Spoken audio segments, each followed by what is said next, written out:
দুইটা বই নিয়ে কথা বলবো আজকে। একটা হচ্ছে নাজিমুদ্দৌলার প্রহেলিকা এবং আরেকটা হচ্ছে মারুফ হোসেনের খুনে অরণ্য। এই দুইটা বই থ্রিলার জনরার। দুইটা বই আমার ভালো লেগেছে। কোন বইটা কতখানি ভালো লেগেছে সেটা নিয়ে আলাপ করব। প্রথমে কথা বলি মারুফ হোসেনের খুনে অরণ্য বইটা নিয়ে।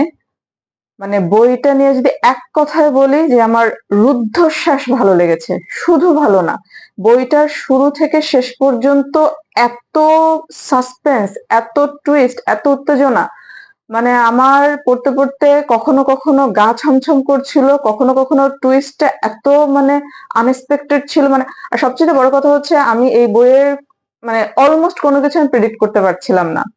বইটার মূল যদি রহস্য বলি তাহলে এটা যে নায়ক বলি বা প্রোটাগনিস্ট বলি, তার বোনকে খুঁজে বের করার যে একটা বিষয়, বোন মারা গেছে না বেঁচে আছে এই প্রশ্নের উত্তর খুঁজে বের করার, এবং এর সাথে একের পর এক যে বিভিন্ন ক্যারেক্টার গুলো রিভিলড হতে থাকে এবং তাদের মানে 180 ডিগ্রি অ্যাঙ্গেলে যে ঘটনা ঘুরে যাওয়া।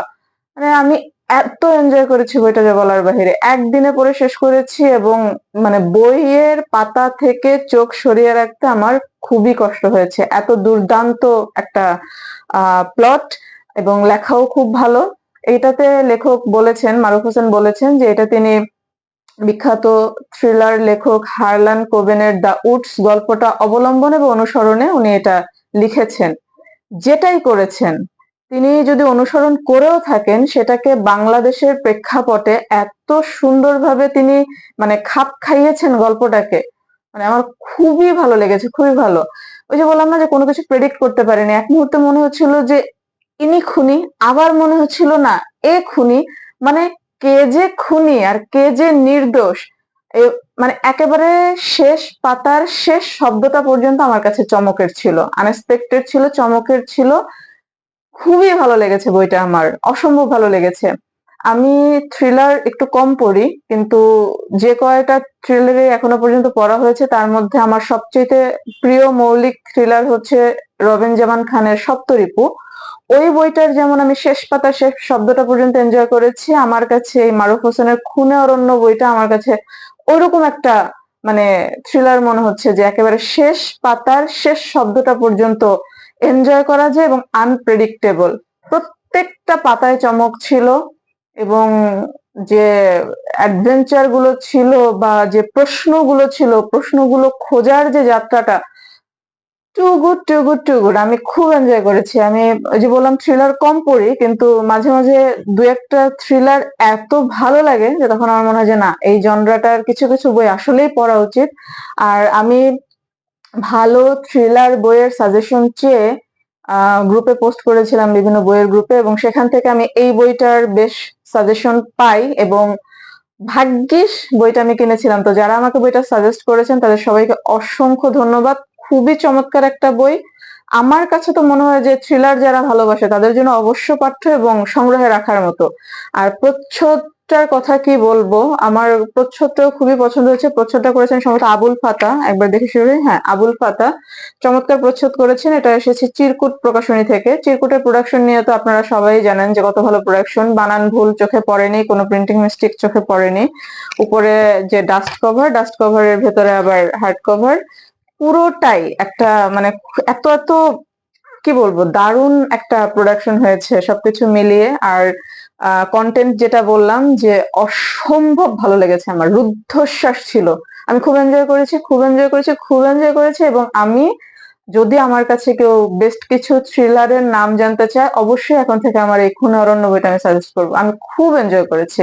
খুব ভালো লিখেছেন মারুফ হোসেন, ধন্যবাদ।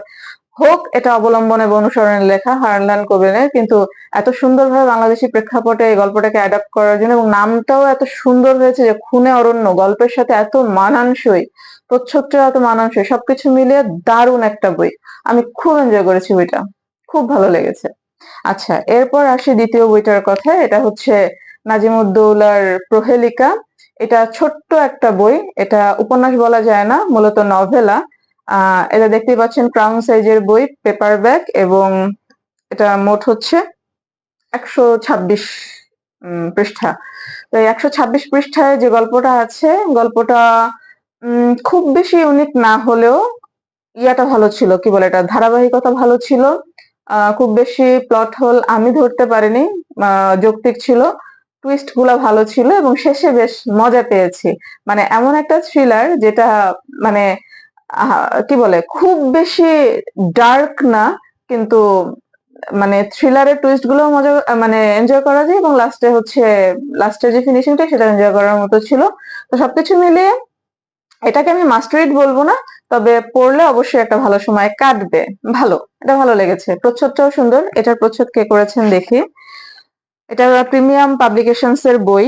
প্রহেলিকা বইটা প্রথমে এসেছিল সতীর্থ থেকে, পরে প্রিমিয়াম পাবলিকেশনস থেকে। এটার প্রচ্ছদ কোথায়? মা, প্রচ্ছদ কেন খুঁজে পাচ্ছি না, বুঝলাম না।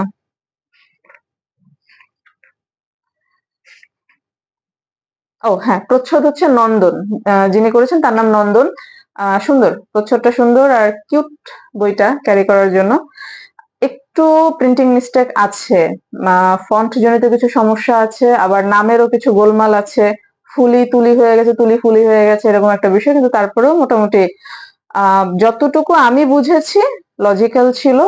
টুইস্ট গুলো ভালো লেগেছে, ফিনিশিংটাও ভালো লেগেছে। তবে খুনে অরণ্য মানে আমার পড়া one of the best Bangladeshi thrillers, হোক অ্যাডাপ্টেড, তারপরেও চমৎকার লেগেছে। চমৎকার একটা প্রোডাকশন চিরকুটের।